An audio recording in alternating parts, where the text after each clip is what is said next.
Bonjour à tous, c'est toujours Sandrine. Alors, cette fois, ce sera un enseignement qui est une introduction aux prophètes, donc à la littérature, comment les interpréter et autres. J'espère que vous allez bien et que vous êtes prêts à découvrir tous ces merveilleux livres des prophètes. Je sais qu'il y en a beaucoup d'entre vous qui attendaient ça avec impatience, de pouvoir enfin vous plonger dans ces livres, d'avoir éventuellement quelques clés pour essayer de mieux les comprendre. Peut-être qu'il y en a certains d'entre vous, plutôt c'est le contraire, vous n'êtes pas très intéressés par ces prophètes, peut-être ça vous paraît un peu loin. C'est écrit il y a longtemps, pour un peuple il y a longtemps, donc c'est plus très pertinent pour nous. On verra si c'est le cas ou pas. Et puis peut-être que certains d'entre vous, c'est le contraire. Vous avez peut-être un petit peu peur de voir qu'est-ce que les prophètes ont à dire pour nous encore aujourd'hui. Alors dans tous les cas, j'aimerais vous inviter en ce début de cours, alors qu'on commence ces prophètes, à déposer vos attentes, à déposer vos idées préconçues, vos craintes, vos frustrations, ouais, c'est ça, vos idées que vous aviez, à les déposer simplement devant Dieu, et puis à lui demander qu'il vous donne son cœur, sa vision, une révélation fraîche, une passion fraîche aussi, pardon, pour ces merveilleux livres. Personnellement, c'est vrai que j'aime beaucoup les prophètes. Ça a été une révélation, une découverte pour moi quand j'ai fait mon école.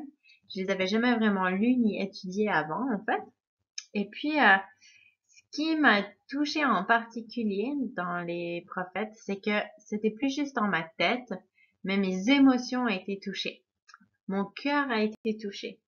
Moi, je suis quelqu'un qui arrive pas mal à comprendre avec mon raisonnement, avec mon intellect, mais sans forcément me laisser affecter dans mes émotions. Je vais pas facilement me laisser toucher dans mes émotions. Je vais pas forcément être très expressive dans la compassion, par exemple, ou même la joie ou la tristesse. Par exemple, je vais pas facilement pleurer quand j'entends un message, même si ça va me toucher et ça va avoir un impact en moi, ça va pas forcément me faire réagir dans mes émotions. Mais quand j'ai étudié les prophètes, j'ai découvert une nouvelle facette de moi-même. Euh, Là, Dieu a réussi à toucher mon cœur et à toucher mes émotions. Plus juste ma tête, mais mon cœur et mes émotions.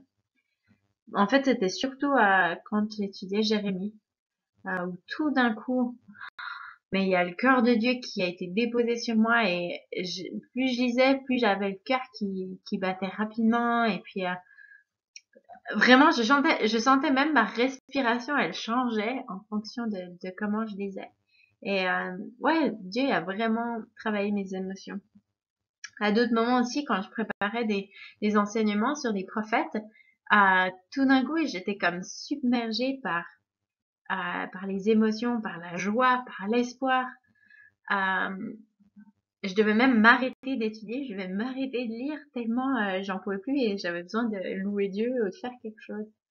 Je crois qu'il y a cette capacité dans les prophètes avec cette littérature spéciale qui est très poétique de pouvoir venir nous rejoindre dans notre cœur, dans nos émotions, là où des narrations ou des lois ou des textes vont pas forcément y arriver si facilement. Alors, ma prière, en tout cas pour vous, pendant l'étude de ces prophètes, c'est que vous puissiez vraiment être touchés dans votre être le plus profond, que Dieu puisse vous rejoindre dans les émotions, et puis surtout que ça puisse être des révélations fraîches du caractère de Dieu, de son cœur, pour qui il est, qui il était, mais qui il sera aussi. Et puis que comme il partage son cœur pour la situation il y a 3 4 000 ans, euh, qu'aujourd'hui encore il veut nous partager son cœur, comme il le partageait avec les prophètes, il veut le partager encore avec nous aujourd'hui. Et qu'on puisse aussi avoir cette attitude ouverte de dire, ben moi j'ai envie d'être comme Esaïe, puis dire, je suis là, envoie-moi, je suis là, parle-moi, donne-moi tes visions, tes révélations, je veux écouter ton cœur comme il va. Alors voilà, dans cette vidéo d'introduction, on va regarder à qu'est-ce que c'est que la prophétie, les fonctions du prophète, deux, trois choses à regarder quand on interprète les prophètes, avec entre autres les différents oracles, et puis finalement les différents types d'accomplissement des prophéties, ou comment considérer l'accomplissement des prophéties. Alors pour commencer, qu'est-ce que la prophétie? On peut la décrire comme quelque chose de divin. La prophétie est divine, elle vient de Dieu, elle n'est pas limitée par le temps ou par les gens. Dans 2 Pierre 1, versets 20 à 21, c'est ça qui nous explique, et entre autres, il va dire que les prophètes, c'était poussé par le Saint-Esprit qu'ils ont parlé de la part de Dieu. Donc c'est le Saint-Esprit qui inspire et c'est la parole de Dieu. C'est aussi historique dans le sens où la prophétie, elle va interpréter une situation historique, une situation concrète, présente pour les auditeurs, à la lumière de l'arche de l'alliance que Dieu l'a fait. Et puis finalement, c'est aussi prédictif, c'est-à-dire que c'est l'histoire qui est préécrite. C'est donc ça va dire le futur, mais également toujours basé sur l'alliance. J'aime bien cette citation, donc qu'on trouve dans une encyclopédie de la Bible. La prophétie n'est pas juste une information sur les événements futurs, mais c'est la méthode de Dieu pour changer le comportement et la manière de penser des humains à travers une compréhension plus profonde de ses actes puissants dans le passé, dans le présent et le futur. Le but de la prophétie, c'est pas quelque chose de, voilà, c'est comme ça, Dieu l'a dit, ça va se passer. Mais c'est une méthode, une manière que Dieu il utilise pour changer le comportement et la manière de penser des humains. Maintenant, si on regarde juste au but de la prophétie, alors, c'est premièrement de montrer la nature de Dieu. À travers la prophétie, on voit son omniscience. Il sait tout, mais aussi sa miséricorde, son jugement, c'est un Dieu de justice, sa souveraineté sur toutes les nations. Il y a beaucoup de prophéties sur les différentes nations aussi. C'est pas juste pour Israël, c'est pas juste pour Juda. Ça montre tout ça que Dieu, il connaît le futur, ce qu'il dit c'est vrai, puis du coup ça démontre aussi que sa nature, qu'il est fidèle et qu'il est digne de confiance. Mais la prophétie, ça a aussi un but d'appel à la sainteté. C'est donné pour produire une obéissance à l'Éternel et puis à son alliance.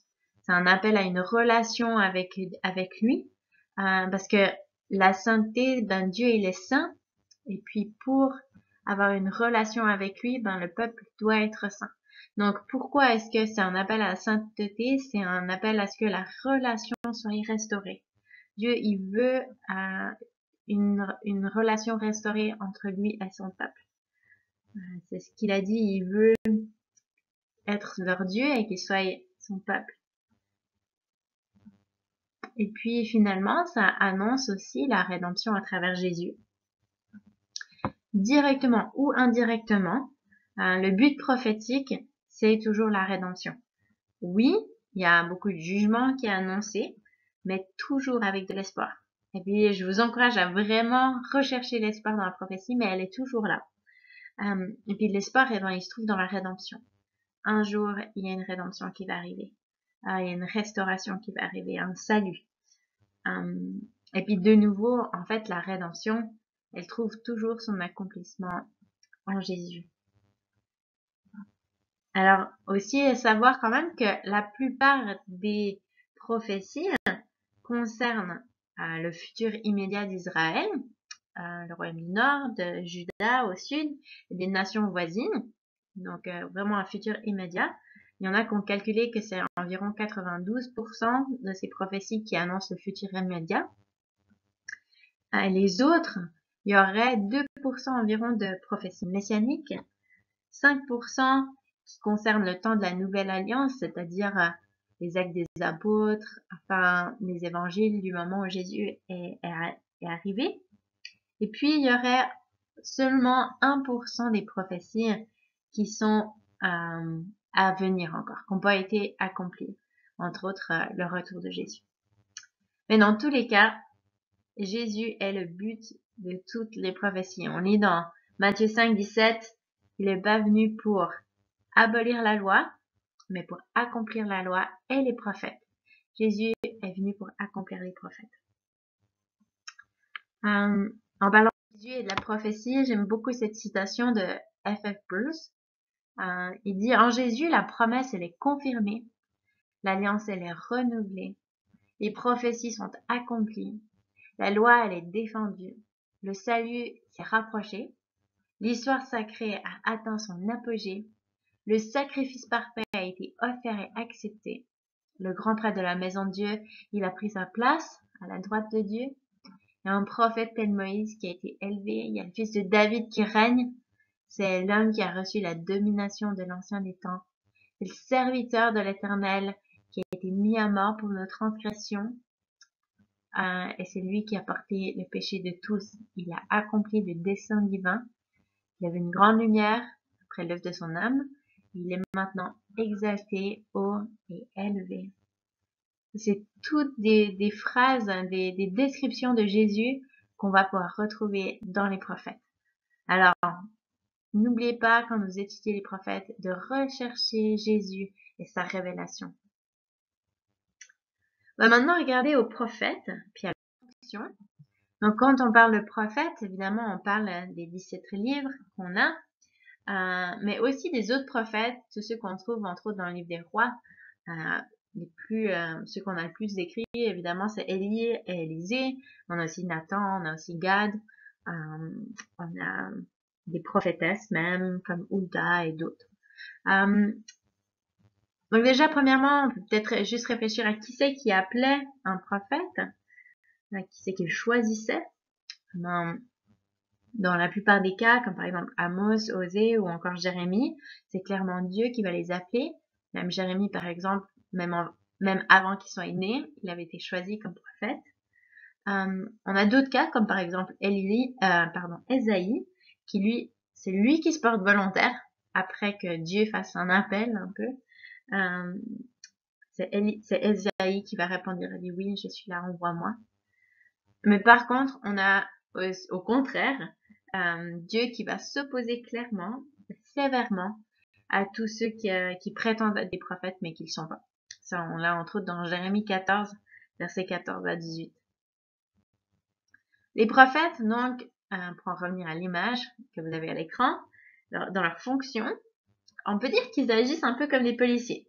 Dire que c'est quelqu'un qui va appliquer, exécuter la loi, il va renforcer l'alliance, il va accomplir la loi, il va leur rappeler les bénédictions et les malédictions en mettant vraiment l'emphase sur l'obéissance et la loi. Si vous obéissez, rappelez-vous, vous serez bénis.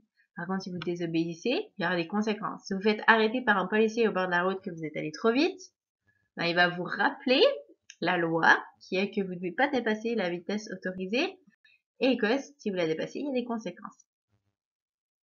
On a par exemple Hulda, la prophétesse justement dont je mentionnais avant, qui se trouve on trouve son histoire dans 2 Rois 22, versets 16 à 17, qui va avertir le roi d'un malheur qui arrive à cause de leur idolâtrie.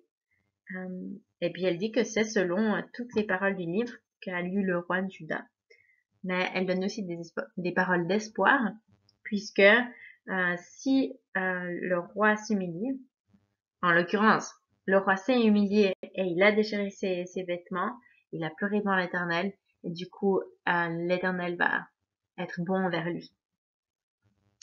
Les prophètes, c'est aussi des gens qui vont interpréter la situation du moment comme le policier qui arrête puis qui dit ben voilà, vous êtes allé trop vite, donc voilà les conséquences.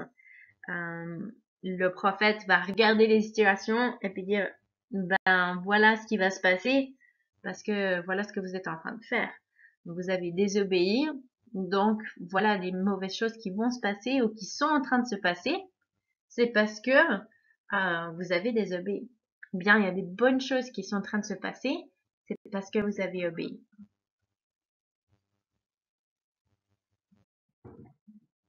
Les prophètes, c'est aussi des porte-paroles de Dieu. C'est eux qui prédisent ce que Dieu veut dire dans le futur.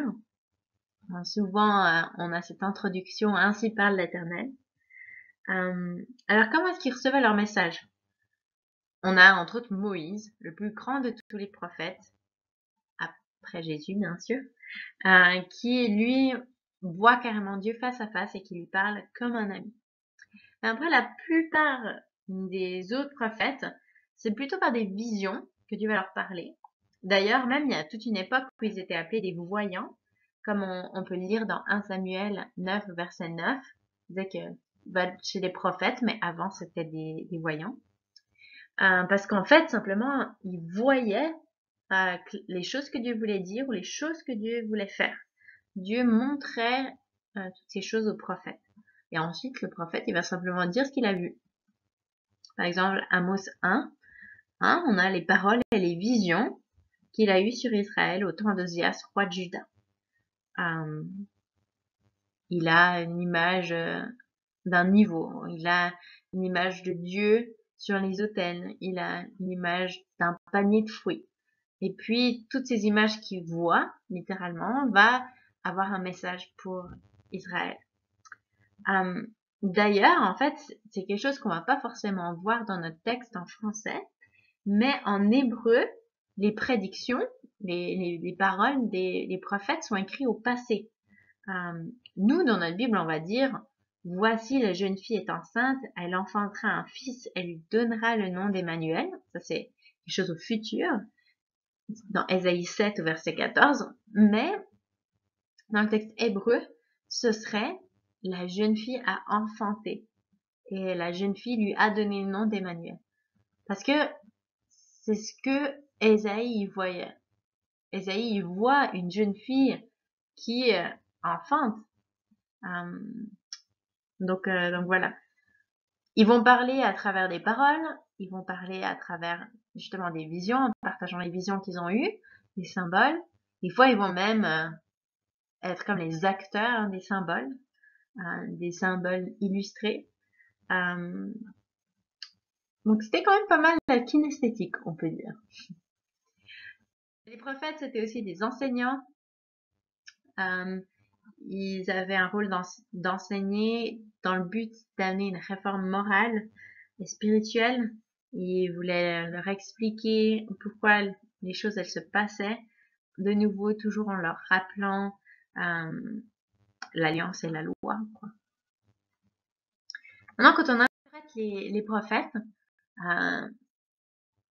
on peut pas juste, c'est pas forcément hyper facile. Enfin, vous êtes pas forcément expérimenté que c'est facile d'interpréter les prophètes. Donc ça demande du temps et puis de l'attention. La parole de Dieu, elle arrive à travers le prophète dans des situations particulières, très spécifiques. Par exemple, on a Ésaïe qui va voir le roi Ahaz et qui va lui transmettre la parole de Dieu.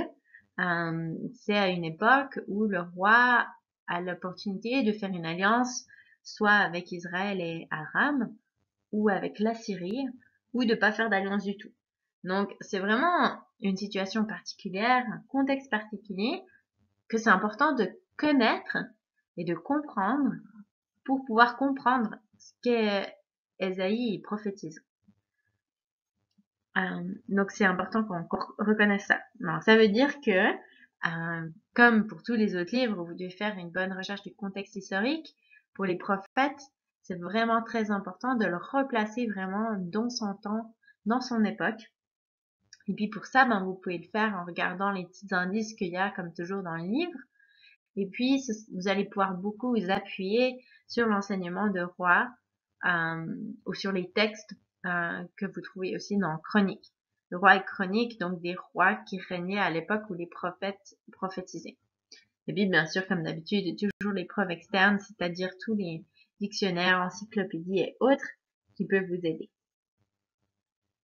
Ensuite, c'est important toujours de considérer le contexte littéraire. Donc, quand vous lisez, de bien mettre les choses dans l'ordre. Alors, le texte sera pas forcément chronologique.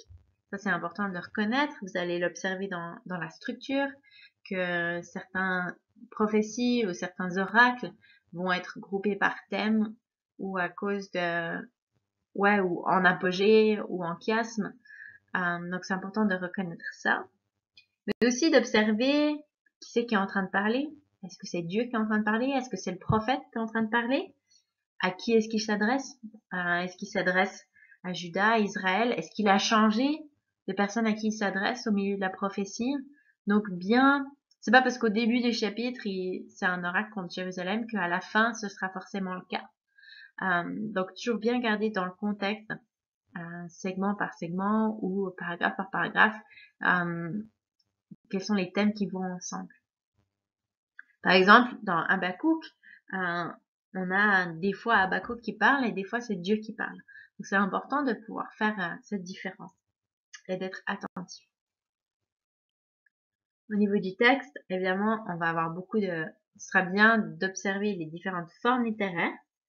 On a l'habitude dans la poésie avec les psaumes, mais là on l'aura encore beaucoup plus dans les prophètes, tout ce qui est de la poésie hébraïque.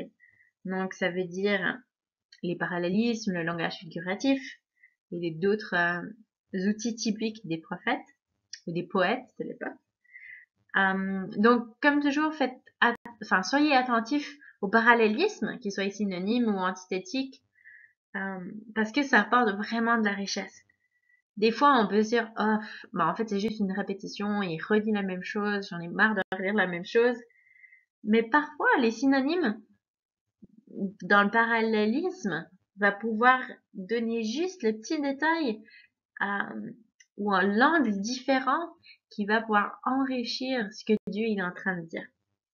Alors, notez vos observations, puis ensuite essayez d'interpréter qu'est-ce que ça peut provoquer chez les lecteurs. Est-ce que ça va les secouer? Est-ce que ça va les encourager? Est-ce que ça va démontrer de la tendresse ou de l'affection de Dieu? C'est la même chose avec les figures de style. Ça doit produire une image dans votre tête. C'est important d'utiliser votre imagination quand vous lisez le langage figuratif, donc toutes ces figures de style. Et puis de vous poser la question, est-ce que c'est une image positive ou négative?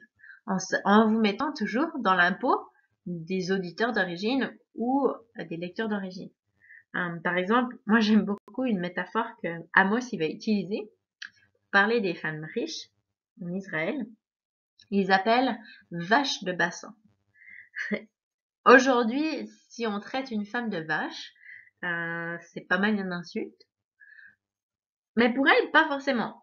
Parce qu'en fait, ces vaches de bassin, elles étaient vraiment belles, elles étaient grasses, c'était un symbole de, comment on dit, de prospérité, de richesse.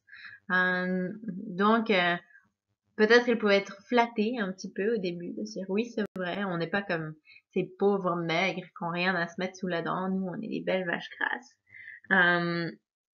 Mais juste après, Amos va les condamner. La parole, c'est Dieu qui leur parle, qui les condamne parce qu'elles oppriment les pauvres.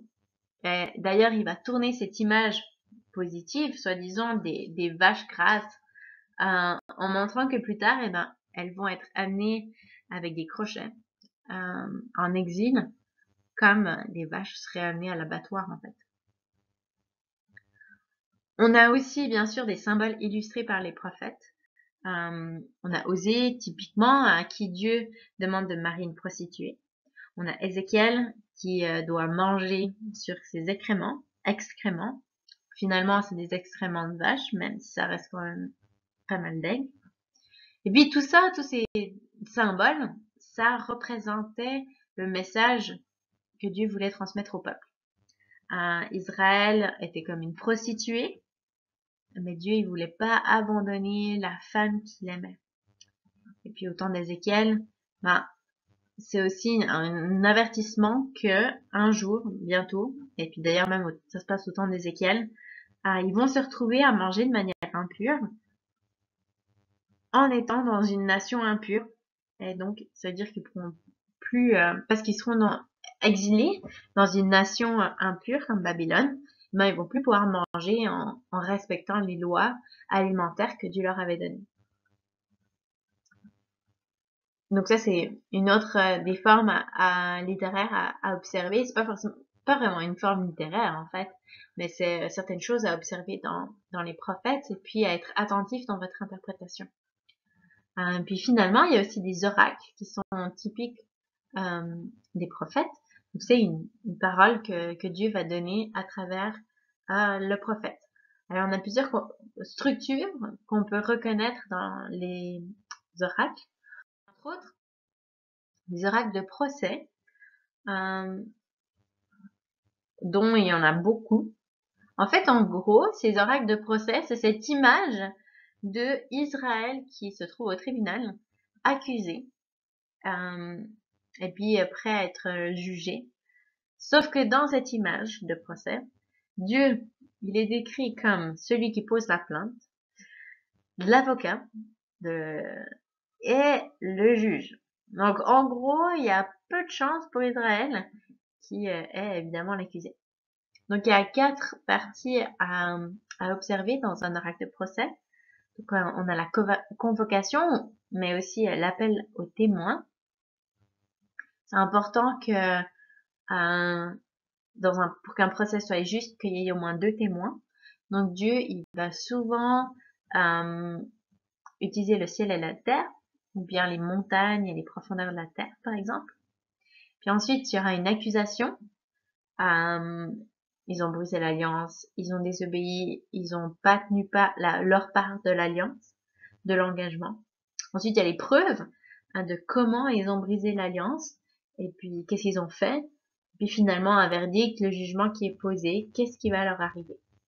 Donc, si jamais dans le cours, sur ce cours de l'introduction, à la section 2, sauf erreur, il y a des documents qui rappellent ces différentes structures, donc qui sont des références que vous pouvez utiliser quand vous observez les oracles dans les prophètes. Et puis il y a même des exemples qui vous sont donnés. Donc voilà, vous pouvez aussi avoir ça comme référence que vous avez peut-être déjà regardé en fait. Dans les oracles de procès, on a une autre structure aussi qui est typique du Proche-Orient antique, qui s'appelle un rib ou un riv. Je ne parle pas très bien hébreu, je ne suis pas sur la prononciation. Donc, les archéologues en ont retrouvé beaucoup de ces petits documents qui étaient envoyés en général d'un suzerain à son vassal quand ils n'avaient pas tenu leur engagement. Alors on peut observer 5 parties plus ou moins. Après, il n'y a pas toujours chaque partie à chaque oracle, mais on peut reconnaître la structure générale. Donc de nouveau, on a un appel à écouter, puis un appel au témoin. Ensuite, on a une question qui est posée à l'accusé, qui va insinuer qu'il y a eu rébellion, qu'il y a eu désobéissance. Ensuite, il y a le suzerain qui va se défendre dans le sens où il va raconter tous les bénéfices passés qu'il a pu transmettre à son vassal. Donc, comment lui, en tant que suzerain, il a été bon, il a été fidèle, il a tenu sa part de l'alliance. Et puis ensuite, il y aura la déclaration de l'offense, comment eux, ils n'ont pas tenu leur part de l'engagement. Et puis finalement, une déclaration de culpabilité qui est proche en fait du verdict et du jugement. La différence entre un oracle de procès et puis un riv, c'est vraiment cet aspect avec les récits du bénéfice du passé. Et puis, souvent, l'accusation va se faire à travers une question. Donc, vous pouvez observer ça dans Michée 6 ou dans Ésaïe 1. De nouveau, c'est des références qui se trouvent aussi dans vos documents que vous avez à la section 2. Un troisième type d'oracle qu'on a, donc c'est ce qu'on appelle un oracle de malheur. Donc c'est connecté aux oracles de procès. Le jugement, il est fait, ils sont jugés, et puis Dieu envoie donc un malheur, et puis simplement une annonce. Donc on aura l'annonce de la détresse, souvent qui est juste simplement malheur. C'est pour juste les alerter de dire, oh là là, qu'est-ce qui va nous arriver? Alors, vous allez reconnaître les oracles de malheur très facilement dans le texte, vu que ça commence par malheur ou par O. Ensuite, on a la cause du malheur ou la cause de la détresse. Et puis, finalement, une prédiction de malheur. Donc, en fait, quelle sera cette détresse? Quel sera ce malheur? Par exemple, on peut regarder un exemple dans Amos. Amos 5, les versets 18 à 27. Je ne vais pas tous les lire, mais donc l'annonce va commencer avec malheur, au verset 18. Et puis, la cause de la détresse, c'est que il désire le jour de l'Éternel. En fait, il pense que c'est une bonne chose de vouloir le jour de l'Éternel, mais en fait, la prédiction va arriver, mais le jour de l'Éternel, c'est pas forcément une bonne chose à demander. Parce que la suite du verset 18 dit: qu'attendez-vous du jour de l'Éternel? Il sera ténèbres et non lumière. Donc la détresse, c'est que ce jour de l'Éternel que vous attendiez, eh ben, ce sera ténèbres et non lumière. Il en sera comme d'un homme qui fuit loin devant le lion et en rencontre l'ours, qui gagne sa demeure, appuie sa main sur la muraille et que mord le serpent. Le jour de l'Éternel n'est-il pas ténèbres et non lumière? N'est-il pas obscur et sans éclat? Donc là, on voit un petit peu à quoi ça ressemble. Et puis, ainsi de suite dans ce passage. On a aussi des oracles de guerre qui commencent avec un appel à la guerre, une alerte. Souvent, ça se fait au son du corps. Écoutez le son du corps. C'est la première chose. C'est ça qui va vous mettre la puce à l'oreille que c'est un oracle de guerre. Ensuite, on a la description de l'attaque et puis la prédiction de la défaite. En général, les oracles de guerre, c'est jamais positif. C'est dire préparez-vous à la guerre, mais en gros, vous allez perdre. Heureusement, il n'y a pas que des oracles négatifs. Il y a également des oracles positifs, des oracles de promesse, ou on peut appeler ça aussi des oracles de salut.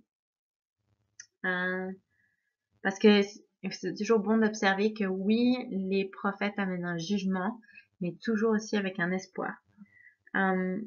Il y a toujours de l'espoir pour son peuple, et c'est important de le reconnaître. Donc là, on voit que Dieu, après avoir corrigé son peuple, il va les restaurer. Et puis il va réaliser les choses, accomplir les choses qu'il a promis. Puis bien sûr, dans ces oracles de promesse, on a évidemment la venue du Messie. Donc on a une référence au futur, on a un changement radical qui est annoncé, et puis on a une mention d'une certaine bénédiction. Donc on a un exemple, par exemple, à la fin de Amos, à ne pas manquer, vu qu'il n'y a pas beaucoup d'espoir dans Amos, mais quand même la fin, on a un petit peu d'espoir. Là, donc, concernant l'interprétation des prophètes, donc un petit rappel de considérer le contexte historique, mais aussi littéraire, donc toujours de considérer les intentions de l'auteur. Qu'est-ce qu'il voulait dire? Est-ce qu'il voulait corriger? Est-ce qu'il voulait encourager? Est-ce qu'il veut les avertir? Et puis, faites attention de ne pas essayer d'interpréter tous les détails. Des fois, les détails sont là pour enrichir une image, mais il n'y a pas besoin de donner une interprétation à chaque petit détail. Surtout dans la poésie. Le but souvent de la poésie, c'est de nous toucher dans nos émotions, justement, de nous faire réagir, soit dans la colère, soit dans la frustration, soit dans la peur, soit dans la joie. Donc pas besoin d'essayer d'interpréter chaque détail. Rappelez-vous aussi que tout n'est pas une prédiction. Des fois c'est des avertissements, mais il y a moyen que Dieu change, que ça se passe pas. Et puis toujours regarder aux prophètes à travers les yeux des écrivains du Nouveau Testament. C'est-à-dire que si le Nouveau Testament nous donne déjà une interprétation, alors on peut s'appuyer là-dessus. On interprète l'Ancien Testament en s'appuyant sur le Nouveau Testament. Alors voilà. Maintenant, pour terminer cet enseignement, on va regarder encore à l'accomplissement des prophéties. Comment est-ce qu'on peut reconnaître un accomplissement? La raison, c'est qu'une des raisons pourquoi on veut lire et étudier les prophètes, c'est que notre foi, elle est basée sur les prophètes et les apôtres. On sait que Dieu, il dit la vérité. qu'il est digne de confiance, qu'il est au contrôle du monde, mais on sait parce que on voit que ce qu'il a promis, ça s'est accompli. Donc c'est pour ça qu'on doit étudier pas juste le contexte et puis qu'est-ce que ça peut vouloir dire. On doit aussi interpréter quand est-ce que ces prophéties ont été accomplies. Et si elles ont été accomplies, ça nous permettra de dire, ok, c'était un vrai prophète, Dieu il est digne de confiance, etc. Donc quand on observe l'accomplissement des prophéties, eh bien en fait on cherche à montrer que Dieu il dit la vérité, puis qu'il est fidèle et qu'il est digne de confiance, qu'il est aussi au contrôle du monde. Ce qui va solidifier notre foi en fait. Donc la première chose, c'est ce que je viens de dire, c'est que c'est nécessaire pour nous de d'observer, de noter, d'interpréter quand est l'accomplissement des prophéties qui sont dans l'Ancien Testament. Dans Deutéronome 18, 22 et puis 13, 6, il parle de si comment est-ce qu'on sait si c'est un vrai prophète ou un faux prophète. Eh ben, c'est si ça s'accomplit. Si ça s'accomplit, c'est que c'est un vrai prophète. Et le prophète qui prophétise et que ça s'accomplit pas, ou qui prophétise quelque chose qui va à l'encontre de la loi, quelque chose qui va les amener vers d'autres dieux, eh bien celui-ci, il mérite la mort. La prophétie, c'est au niveau de l'accomplissement, il y a certaines prophéties qu'on peut appeler contingentes, c'est-à-dire que en fait, elles sont dépendantes de la réponse du peuple. Dans Jérémie 18, 7 à 10, on voit que Dieu y répond selon la réponse du peuple. Il sera bon avec ceux qui se repentent, mais il peut changer d'avis et bénir. Donc pour qu'une prophétie soit contingente, c'est sûr qu'elle doit être contemporaine avec son auditoire. C'est-à-dire que ceux qui entendent la prophétie, elle doit s'adresser à eux et être dans leur temps pour qu'ils puissent agir. Et puis, ils doivent être capables de pouvoir faire quelque chose qui va faire que la prophétie va pas s'accomplir, ou dans le sens que Dieu va pouvoir les bénir au lieu de les maudire, par exemple. On a un exemple dans Jonas, ou plutôt avec la ville de Ninive, où Jonas va visiter la ville de Ninive avec un message que Dieu va les détruire, mais le roi de Ninive va se repentir, et puis pas juste le roi, mais tout le peuple, même les animaux. Et puis Dieu va donc retirer son jugement contre eux, et ça va durer presque 100 ans, jusqu'au temps où on a Nahum qui lui va prophétiser à nouveau contre Ninive. Mais cette fois, il n'y a plus d'espoir pour eux. Dans cette deuxième prophétie, sûrement que Nahum, il va même pas aller le prophétiser à Ninive. Il n'y a plus moyen que Dieu leur fasse miséricorde. Ils vont devoir payer pour leur cruauté, entre autres leur cruauté envers Israël, bien sûr. Ça, c'est les plus faciles. C'est les prophéties qui sont auto-interprétées. C'est-à-dire que l'auteur va dire « ceci a été accompli ». Alors évidemment, ça c'est plus facile à interpréter. C'est comme quand on essaie d'interpréter une parabole que Jésus il a expliqué, quand ses disciples ils lui disent « en fait, qu'est-ce que tu voulais dire ?» C'est quand même un peu plus facile. Donc un exemple dans Josué 21, 45. De toutes les paroles que l'Éternel avait dites à la maison d'Israël, aucune ne resta sans effet. Toutes s'accomplirent. Donc là, c'est facile. Il y a des prophéties qu'on va interpréter l'accomplissement par analogie, c'est-à-dire pas littéralement, mais on va prendre une analogie. Il y a Ésaïe et Jésus, entre autres, qui vont faire des références à Noé, en disant que Noé prédisait à quoi ressemblerait le peuple après. Plus flagrante analogie, on pourrait dire, c'est celle de Jésus, qui va dire dans Matthieu 12, verset 38 à 40, quand il lui demande un signe, et puis dire, mais il leur dit, mais aucun signe vous sera donné, sinon celui de Jonas. Et puis c'est là qu'il va dire, comme Jonas fut dans le ventre du cétacé 3 jours et 3 nuits, ainsi le Fils de l'homme sera 3 jours et 3 nuits dans le sein de la terre. Alors c'est sûr que quand on lit Jonas, la première fois, dans le contexte de Jonas et de Ninive, etc., c'est difficile à savoir que là, il est en train de parler de Jésus, de sa mort et de sa résurrection. Mais évidemment, nous, on peut s'appuyer sur la parole de Jésus pour dire que c'était une analogie aussi à la mort et la résurrection de Jésus. Donc, pour ces genres de choses, de références, on va s'appuyer sur les auteurs du Nouveau Testament de nouveau.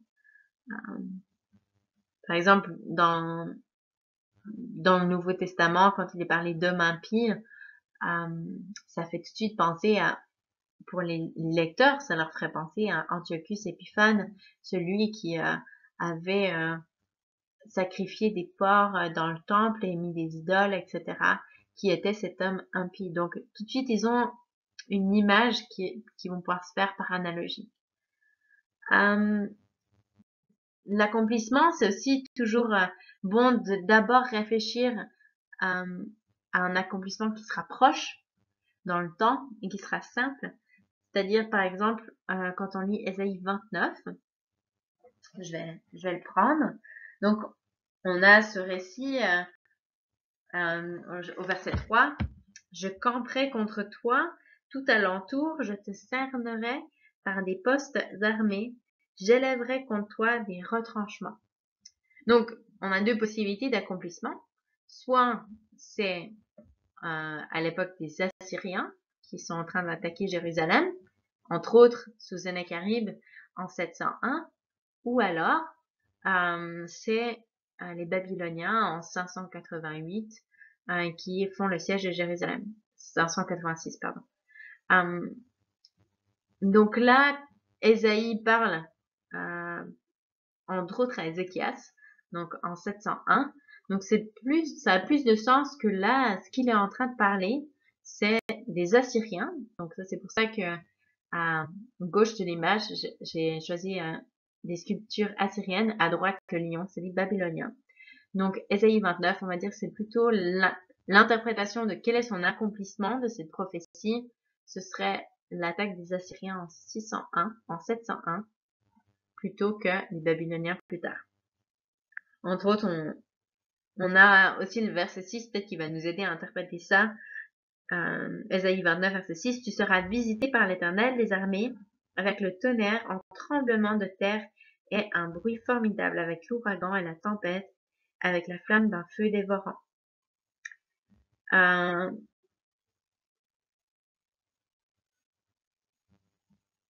Ouais.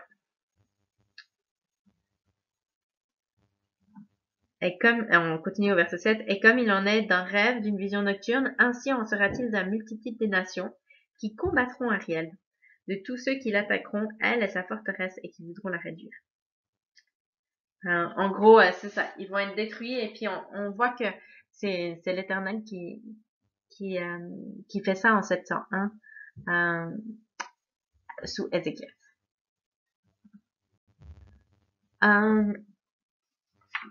Aussi, c'est peut-être évident, mais l'accomplissement d'une prophétie, normalement, elle est unique. C'est-à-dire qu'une prophétie va pas s'accomplir plusieurs fois. Il n'y a pas besoin de chercher plusieurs accomplissements. Cela étant dit, on peut voir aussi une certaine progression dans la prophétie. C'est-à-dire que dans un paragraphe, ça semble être une prophétie, un oracle, mais le prophète va prédire plusieurs événements différents. On a peut-être l'impression que c'est un seul événement, mais quand on regarde à l'accomplissement, on va voir que l'accomplissement de sa prophétie, elle va se faire progressivement. On va peut-être prendre l'exemple dans Michée pour vous expliquer un peu. Donc, Michée 4, à partir du verset 9. Donc, On a pourquoi peux-tu des cris? N'y a-t-il point de roi chez toi? Ton conseiller est-il perdu pour que la douleur te saisisse, etc. Tu feras ta demeure dans les champs, tu iras jusqu'à Babylone, et là tu seras délivré. C'est là que l'Éternel te rachètera de la main de tes ennemis. Donc, tu iras à Babylone, ça c'est en 586, mais ensuite tu seras délivré. Ça se fait en 536 sous les Perses avec Cyrus. Donc même là, juste en un verset, on a déjà une progression, on a déjà deux accomplissements différents. Donc c'est des parties différentes, hein, c'est ça. Puis ensuite, on a des nations nombreuses seront rassemblées contre toi. Elle est dans la souillure, disent-elles. Ne connaissent pas les pensées de l'Éternel, elles ne comprennent pas ses desseins. Euh, Là, on a toute la période ensuite avec les Grecs qui est décrite avec entre autres sûrement il est parlé d'Antiochus Épiphanes, donc toute cette période où les Romains étaient les Grecs pardon, c'était juste horrible ce qu'ils faisaient, mais avec cette cette prédiction des Maccabées qui vont pouvoir se lever et qui vont pouvoir consacrer leur profit à l'Éternel, qui vont pouvoir broyer les peuples nombreux et puis reprendre leur force euh, en rassemblant des troupes alors qu'ils sont assiégés. Euh, et puis, finalement, on continue avec le chapitre 5, la progression continue. Donc, on a passé de 586 à 536, à autour de 1500 avant Jésus, à maintenant, on va se retrouver carrément au temps de Jésus, avec cette prédiction de la venue du Messie. De toi sortira pour moi celui qui dominera sur Israël, et dont l'origine remonte au lointain passé, au jour d'éternité. Verset 2, c'est pourquoi il les abandonnera jusqu'au temps où enfantera celle qui doit enfanter. Donc, le temps où il l'a abandonné, peut-être c'est les 400 ans de silence, et jusqu'à ce que Jésus naisse. Donc, vous voyez un petit peu cette progression, comment une prophétie n'est pas forcément le même événement, mais peut être une progression dans l'avenir, dans l'histoire. Quelque chose qui peut être similaire, c'est l'accomplissement qu'on peut appeler télescope, où quand on regarde à l'intérieur d'un télescope, on va avoir le zoom sur quelque chose qu'on va pouvoir voir très bien et clairement. Donc, on a comme une prophétie directe qui va se passer, qui va s'accomplir directement dans le temps des auditeurs. Mais ensuite, quand on se retire du télescope, on va voir qu'en fait, il y a beaucoup de distance entre la chose qu'on a vue et puis nous. Donc, il y a une partie de la prophétie qui va s'accomplir tout de suite, mais le reste de la prophétie va être vraiment long jusqu'à ce que ça s'accomplisse. Et le but de ces prophéties, c'est un peu de construire la foi des auditeurs.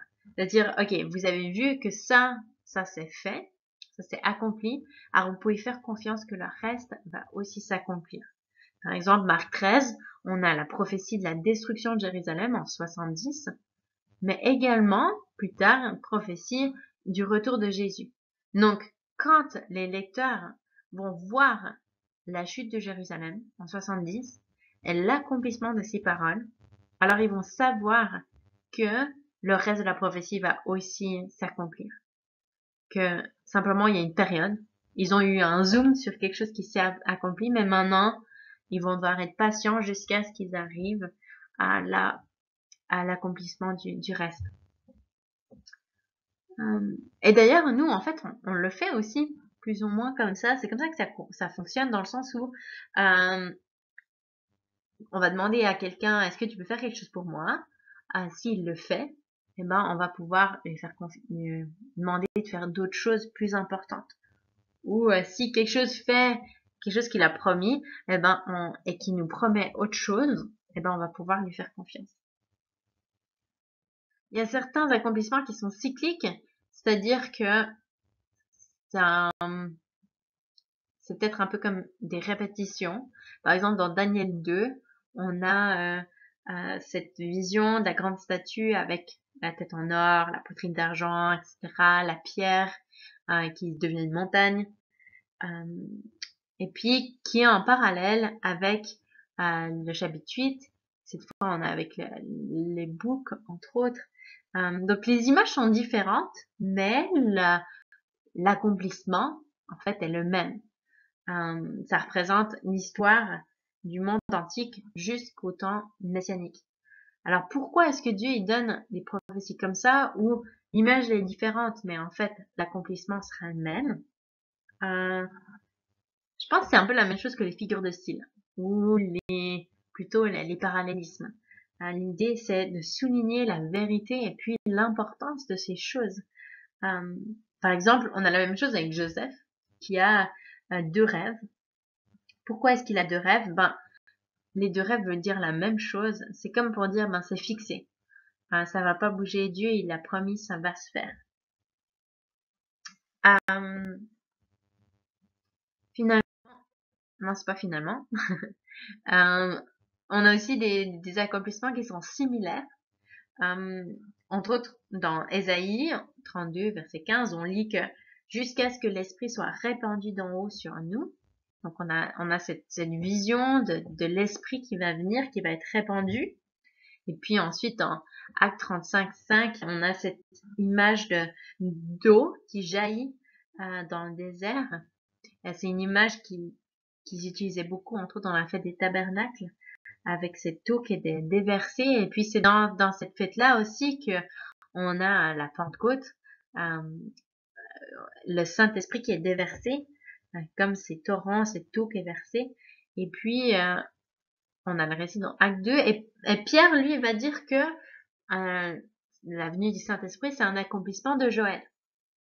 Alors en l'occurrence, oui, mais je pense que on n'est pas obligé d'être trop rigide ou littéral dans l'interprétation. On peut penser que dans Ésaïe 32, verset 15 et 35, 5, c'est également de la venue du Saint-Esprit qu'il était en train de parler. Soyez pas trop rationnel quand vous faites ces interprétations. Essayez aussi d'impliquer vos émotions. Qu'est-ce que cette image, elle provoque, elle fait réagir, qu'est-ce qu'elle évoque pour vous aider. Ensuite, évidemment, il y a des accomplissements éventuels dans le sens où éventuellement, un jour, ça va se passer. Comme j'ai dit, il y a 1% des prophéties qui n'ont pas encore été accomplies. Elles vont toutes être accomplies à un moment donné ou à un autre. On a par exemple évidemment le retour de Jésus, la nouvelle terre, les nouveaux cieux, etc. Puis, on va regarder encore dernièrement l'accomplissement spirituel, c'est-à-dire où la compréhension serait pas forcément littéralement quelque chose qui va se passer, mais c'est quelque chose de spirituel qui est fait. Donc, on a par exemple Amos 9, les versets 11 et 12, que Jacques va citer lors du Conseil de Jérusalem, qu'on lit dans Acte 15, dans les versets 15 à 19. Et il dit que cet oracle de salut, ça représente, ça parle de l'inclusion des non-juifs, des païens, dans la famille chrétienne, que le plan de rédempteur de Dieu, il était toujours pour les païens et les non-juifs. Dans Romains 9 aussi, Paul va reprendre l'image d'Osée qui dit que celui qui n'était pas mon peuple deviendra mon peuple de nouveau pour parler de l'inclusion des non-juifs dans la famille. Donc on voit que c'est pas forcément quelque chose de littéral dans le sens où les chrétiens vont pas être appelés juifs, mais ils sont inclus dans la famille. Parce que spirituellement, ils deviennent des fils d'Abraham. Spirituellement, ils sont inclus, ils sont ces rameaux qui sont greffés à la vie, à la vigne. Donc pour vous aider un petit peu à trouver quel est l'accomplissement, vous pouvez toujours vous poser certaines questions. Par exemple, si c'est un jugement, qui c'est quel auditoire? Est-ce que c'est Israël? Si c'est Israël, au royaume du Nord, alors il y a évidemment 722 qui est une date clé puisque c'est la chute d'Israël. C'est Juda, on a plusieurs dates, 701 avec le siège de Jérusalem sous Sennacherib d'Assyrie. On a 586 avec la chute de Jérusalem, destruction du temple, etc. Est-ce que c'est adressé à d'autres nations? Puis là, vous pourrez trouver d'autres informations concernant les autres nations. Est-ce que c'est un jugement partiel ou complet? Partiel, par exemple, justement 701, où on a une bonne partie de Juda qui est jugée, mais pas complètement détruite. Ou est-ce que c'est complet, comme en 586, avec la destruction complète? Est-ce que c'est un jugement à venir? Et tout ça, ça vous aidera à essayer de trouver quel est l'accomplissement. Et puis, la même chose pour s'il s'agit d'un oracle de salut ou de restauration. Est-ce que c'est en train de parler du retour de l'exil, donc 536, ou la reconstruction du temple, à peu près à la même époque? C'est 538 le retour à l'exil, 536 la reconstruction du temple. Est-ce que ça parle d'événements dans les évangiles ou dans les actes des apôtres ou l'âge de l'exil, de l'église, pardon? Ou bien est-ce que c'est un langage genre trop beau pour être vrai, d'un nouveau ciel, d'une nouvelle terre? À vous de voir.